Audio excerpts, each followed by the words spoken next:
सुठे इंसान जी पहचान इहा हूंदी आहे, ग़लती अॻिला कनि माफ़ी उहो घुरे। पोइ अॻिलनि जे अंदर में छा ख़्यालु वेंदो आहे त असां हिनखे झुकाए विधो आहे। इहा उन्हनि खे ख़बर न आहे त हू अलाह जो ख़ौफ़ थो करे, उन ख़ौफ़ जे सदके तव्हां खां माफ़ी थो घुरे। पोइ हुननि जो सेंसर जेको आहे न ग़लति सोच में हली वेंदो आहे।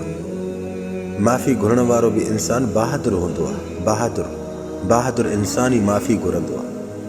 किरियल इंसानु कॾहिं बि माफ़ी न घुरंदो आहे। किरियल इंसानु 2 फुट मथे हली वेंदो आहे। किरियल इंसानु पंहिंजो पाण खे तकबर में रखंदो आहे। किरियल इंसानु कंहिं वक़्त में तव्हांजे आॾो ई ज़लील ऐं ख़्वार बि थींदो आहे। यादि रखो, जेके इंसान तव्हांखे पंहिंजी औकात ऐं हैसियत ॾेखारनि न त सम्झो तव्हां उन्हनि खां लख ऐं करोड़ दफ़ा भला आहियो। तव्हां मायूस न थींदा कयो। मायूस थींदव त उन्हनि खे ख़बर पई न तव्हांजी मायूसी जी, त पोइ उहे इंसान वधीक तव्हांखे तकलीफ़ ॾियणु लॻंदा, वधीक तव्हांखे परेशान कंदा, टार्चर ॾींदा। उन्हनि खे रहम कोन हूंदो। रहम बि उन्हनि खे थींदो आहे जेके अलाह खां ख़ौफ़ कंदा आहिनि, जिन खे रब जो ख़ौफ़ ई न आहे, जिन खे रब जो इहो बि माना फ़िक्रु कोन्हे को त असां जंहिंसां कयूं था उहो बि अलाह जो ख़ल्क़ल इंसान आहे। थी सघे इंसानु असां सां नथो पुॼी सघे, मतां इन जो बदिलो रब वठे, इहो बि उन्हनि खे ख़ौफ़ न थींदो आहे बेरहम इंसाननि खे। पर यकीन कयो, अलाह पाक तव्हां मां वाक़िफ़ु आहे।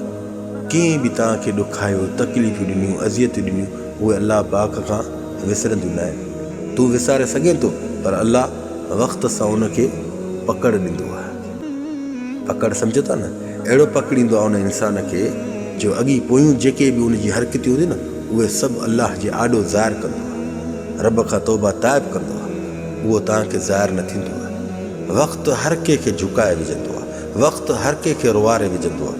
अॼु तुंहिंजी वारी आहे, तूं रोए थो, रख त अलाह ते। वक़्तु इहो बि गुज़री वेंदो, जिन तोखे रुआरियो आहे उहे बि तुंहिंजे आॾो रोअंदा। अलाह छॾींदो न आहे। रब ख़ालिक़ अकबर आहे। मकाफ़ात अमल जो बदिलो अलाह ई वठंदो आहे।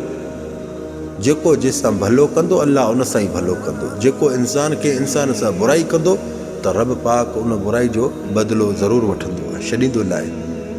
अलाह पाक ते यकीन रखो, जेके तव्हांजे मथां ॾींहं गुज़रिया आहिनि इहा अलाह खे हर शइ जी ख़बर आहे। छो हू रब दिलनि जो मालिक आहे, दिलनि जो ख़ालिक़ आहे। दिलनि जा राज़ उहो थो ॼाणे।